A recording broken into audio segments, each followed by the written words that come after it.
മനുഷ്യനെ ഇങ്ങനെ ആക്കുന്നത്. ഇപ്പൊ കുറെ പേരെ നല്ലവരാക്കുന്നു, കുറെ പേരെ ഈ പറഞ്ഞ രീതി കള്ളുകൂടിയനും മറ്റുള്ള രീതിയിലേക്ക് മാറ്റുന്നു. ഇത് അള്ളാഹു തആല തന്നെ ഇതാക്കുന്നില്ലേ? ഈ ആക്കണത് അള്ളാഹു ആണെന്ന് പറയുന്നിടത്താണ് എന്റെ പ്രശ്നം. ആക്കണത് അള്ളാഹു അല്ല, ഈ ആവണമെന്ന് തന്നെയാണ്. എന്നുവെച്ചാൽ ഞാൻ ഉദാഹരണം പറഞ്ഞാൽ എങ്ങനെയാണ്, ഞാനിങ്ങനെ കാർ ഓടിച്ചു വരികയാണ്. ആ കാറ് വലതുവശത്തേക്കും ഇടതുവശത്തേക്കും തിരിക്കാൻ പറ്റും എന്ന് സങ്കല്പിച്ചോളൂ. സാധാരണ അങ്ങനെയല്ല കാറൊക്കെ ഉണ്ടാവുക അല്ലേ? എന്നിട്ട് വലതുവശത്ത് നല്ല സൂപ്പറായ റോഡുണ്ട്, ഇടതുവശത്ത് ആകെ ഗട്ടറൈസ്ഡ് കുണ്ടും കുഴിയൊക്കെ ഉള്ള റോഡുണ്ട്. അത് പോയി വീണത് അഗാധമായൊരു കുഴിയിലേക്കാണ്. അതിലാകെ മുള്ളും കമ്പിയൊക്കെ വിതറിയിട്ടുണ്ട്. അവിടെ എത്തി. ഇപ്പൊ നമ്മളിങ്ങനെ ടീ പോലെ ആവുകയാണ് കേട്ടോ, റോഡ് ടീ പോലെ ആവുകയാണ്. ഈ വലതുവശത്തേക്ക് പോണത് നല്ല റബ്ബറൈസ്ഡ് നല്ല അടിപൊളി ലൈറ്റ് ഒക്കെ വെച്ച റോഡാണ്.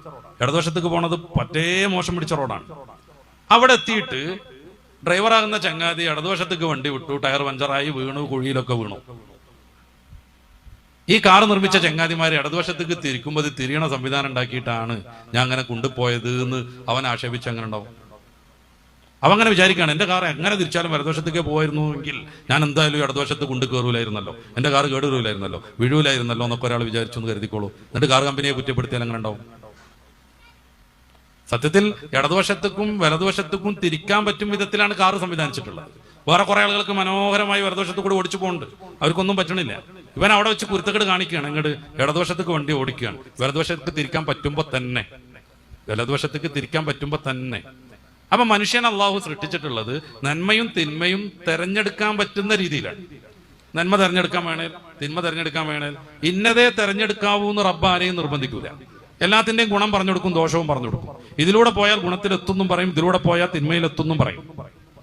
ഏതിലേക്ക് പോകണം എന്നത് തിരഞ്ഞെടുക്കാനുള്ള ഫ്രീവിൽ, ഇച്ഛാ സ്വാതന്ത്ര്യം, ഇഖ്തിയാർ അള്ളാഹു മനുഷ്യന് നൽകിയിരിക്കുന്നു.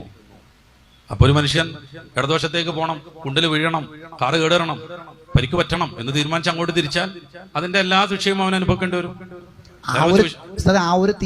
ഞാൻ പറയാം, ആ ഒരു തീരുമാനം അള്ളാഹു എടുക്കണതല്ല. അങ്ങനെ ചില ആളുകൾ മനസ്സിലാക്കിയിട്ടുണ്ട്. ഇവൻ അങ്ങോട്ട് തിരിക്കണം എന്ന് അള്ളാഹു തീരുമാനിച്ചിട്ടുണ്ട്, അങ്ങനെ അള്ളാഹു തീരുമാനിച്ചിട്ടേ ഇല്ല. പിന്നെ ഒരു വിഷയമുള്ളത് എന്താണെന്നറിയോ, ഈ ചങ്ങാതി അങ്ങോട്ടേ തിരിക്കുള്ളൂ എന്ന് ഭാവി ഭൂതം വർത്തമാനം അങ്ങനത്തെ വ്യത്യാസമൊന്നുമില്ലാത്ത റബ്ബിന് മുൻകൂട്ടി അറിയാം എന്നത് റബ്ബിനെ കുറ്റപ്പെടുത്താൻ പറ്റുന്ന ഒരു സംഗതിയല്ല. ഇന്നതേ അവൻ തെരഞ്ഞെടുക്കണം എന്നല്ല, പിന്നെ അവൻ ഇന്നത് തെരഞ്ഞെടുക്കും എന്നുള്ളത് റബ്ബിന് ഭാവി മൂലം വർത്തകാലമൊന്നും ഇല്ലാത്തത് കൊണ്ട് മനസ്സിലായി എന്നത് റബ്ബിന്റെ കുഴപ്പമല്ല. ഞാനൊരു ഉദാഹരണം പറയാം. ഇപ്പൊ ഈ ചെറിയ മേശ നമ്മൾ മൂന്നായിട്ട് പാർട്ട് ചെയ്യാം. ഒരു ഉറുമ്പ് ഇവിടുന്ന് അങ്ങനെ നടന്നു പോകണം. ഉറുമ്പിന് 1 ഇഞ്ച് പരിധിയിലേ കാഴ്ചയുള്ളൂ.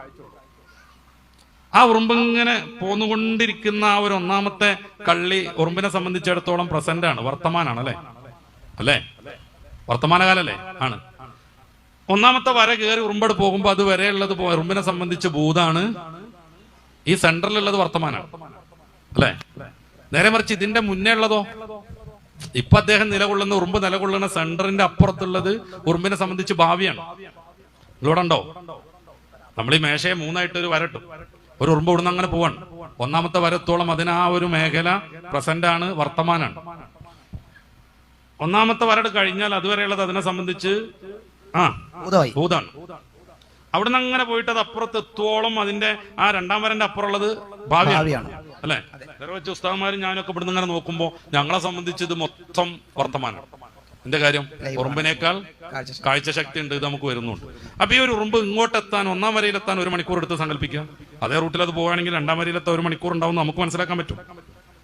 1 മണിക്കൂർ കൊണ്ട് ആ ഉറുമ്പ് അവിടെ എത്തുന്നു ഞാൻ ഇവിടെ നിന്ന് തീരുമാനിച്ചു സങ്കല്പിച്ചോളൂ. അങ്ങനെ തന്നെ ഉറുമ്പ് എത്തുകയും ചെയ്തു. എന്റെ തീരുമാനം കൊണ്ടല്ല ഉറുമ്പ് അങ്ങനെ എത്തിയത്. നേരെ മറിച്ച് ഉറുമ്പ് അങ്ങനെ എത്തുന്ന എനിക്ക് അറിയുന്നതുകൊണ്ട് ഞാൻ തീരുമാനിച്ചതാണ്. ഞാനൊരു 10 കുട്ടികളെ പഠിപ്പിക്കുന്നുണ്ടെന്ന് കരുതുക ദർസിൽ. ഓരോ കുട്ടി എത്ര പഠിച്ചിരിക്കുന്നു എനിക്കറിയാം. അവരെ നല്ലോണം ശ്രദ്ധിക്കുന്ന ഒരു ഉസ്താദാണെങ്കിൽ ഏതൊക്കെ ഓരോ കുട്ടി പഠിച്ചിരിക്കുന്നു എന്ന് എനിക്കറിയാം. ഞാൻ പരീക്ഷ എടുത്താണ്. പരീക്ഷയിൽ 10 ചോദ്യം ഇടുന്നു. ഓരോ ചോദ്യം ഏതൊക്കെ കുട്ടിക്ക് അറിയാം ഇതുവരെയുള്ള അനുഭവം കൊണ്ട് എനിക്കറിയാം. അപ്പൊ ഞാനിങ്ങനെ പറയുന്നു, എ എന്നറിയുന്ന കുട്ടിക്ക് 100 മാർക്ക്, ബി എന്നറിയുന്ന കുട്ടിക്ക് 90 മാർക്ക്, സി എന്നറിയുന്ന കുട്ടിക്ക് 60 മാർക്ക്, ഡി എന്നറിയുന്ന കുട്ടിക്ക് 40, ബാക്കിയുള്ളവരൊക്കെ തോറ്റു. ഞാൻ എഴുതി വെച്ചു പരീക്ഷയുടെ മുന്നേ. ഈ കുട്ടികളെ കൃത്യമായിട്ട് അറിയുന്നതുകൊണ്ട്. പരീക്ഷ കഴിഞ്ഞു. എ എന്ന് പറഞ്ഞ കുട്ടിക്ക് 100 മാർക്കുണ്ട്, ബി എന്ന് പറഞ്ഞ കുട്ടിക്ക് 90 ഉള്ളൂ, സി കുട്ടിക്ക് 60, ഡിക്ക് 40, ബാക്കിയുള്ളവരൊക്കെ തോക്കുകയും ചെയ്തിട്ടുണ്ട്. ഞാൻ എഴുതി വെച്ചത് കൊണ്ടല്ല അവരിങ്ങനെ തോച്ചത്. നേരെ മറിച്ച് അവരങ്ങനെ തോക്കുന്ന അറിയുന്നത് കൊണ്ട് ഞാൻ എഴുതി വെച്ചതാണ്. എന്തിനാ എഴുതി അത് വേറെ കാര്യം. അള്ളാഹു എന്തിനാ അങ്ങനെ എഴുതുന്നത്? മലക്കള സൗകര്യത്തിനോ മറ്റോ പല ലക്ഷ്യങ്ങളുണ്ടാവാം. അപ്പൊ ഇന്നതവൻ ഇവൻ ചെയ്തിരിക്കണം എന്നല്ല റബ്ബിന്റെ തീരുമാനം. പിന്നെ അതിനവൻ ഇച്ഛാ സ്വാതന്ത്ര്യം നൽകിയിരിക്കുന്നു, ഫ്രീ വില്ല് കൊടുത്തിരിക്കുന്നത്. ആ ഫ്രീ വില്ല് അനുസരിച്ച് അവൻ നന്മ തിരഞ്ഞെടുത്താൽ അവൻ വിജയിക്കും, തിന്മ തിരഞ്ഞെടുത്താൽ അവൻ തോക്കുകയും ചെയ്യും. പിന്നെ അള്ളാഹുവിന് രണ്ട് വിധം തീരുമാനങ്ങളുണ്ട്. ഒന്ന് മുബ്രമായ അമ്ര, ഒന്ന് മുഅല്ലഖായ അമ്ര.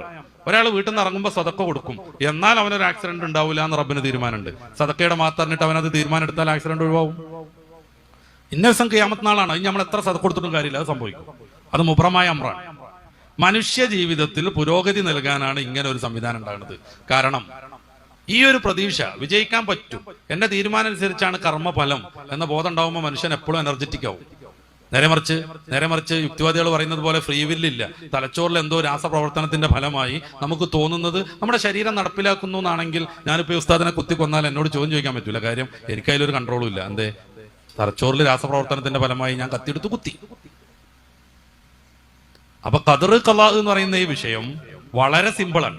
അതുള്ളത് കൊണ്ടാണ് മനുഷ്യൻ എനർജറ്റിക് ആവുന്നത്. പക്ഷെ നമ്മളതിൽ കുറെ തെറ്റിദ്ധരിച്ചിരിക്കുന്നത്. അള്ളാഹു നമ്മളെ ഇന്ന തന്നെ ചെയ്യിപ്പിക്കുക. അങ്ങനത്തെ ഒരു ടീം ഉണ്ടായിരുന്നു, ഖദരിയാക്കൾ എന്ന് പറയുന്ന ടീം. അവരെ എതിർത്ത് തോൽപ്പിച്ച അഹ്ലുസുന്ന അവിടെ എത്തിയത്.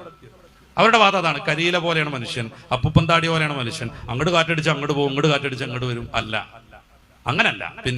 പിന്നെ മനുഷ്യൻ എന്ന് പറഞ്ഞാൽ അള്ളാഹു ഇച്ഛാ സ്വാതന്ത്ര്യം കൊടുത്തു വിട്ട ആളാണ്. ഇന്നൊക്കെ തെരഞ്ഞെടുത്താൽ അവൻ വിജയിക്കുന്നാണ് അള്ളാഹു തീരുമാനിക്കുന്നത്. അല്ലാതെ ഇന്നതവൻ തെരഞ്ഞെടുക്കണം, അവൻ തെറ്റേ ചെയ്യാവൂ എന്നല്ല. റസൂൽ പറഞ്ഞത് കുല്ലു മൗലൂദിൻ യൂലദു അലൽ ഫിത്ര, ഏത് കുട്ടിയും ജനിക്കുന്നത് നല്ല സ്വഭാവ വിശുദ്ധിയിലാണ് എന്നാണ്. പിന്നെ സാഹചര്യങ്ങൾക്കനുസരിച്ച് നന്മ തെരഞ്ഞെടുക്കാം, തിന്മ തെരഞ്ഞെടുക്കാം. തിന്മ തെരഞ്ഞെടുത്താൽ തോക്കുകയും ചെയ്യും, നന്മ തെരഞ്ഞെടുത്താൽ വിജയിക്കുകയും ചെയ്യും.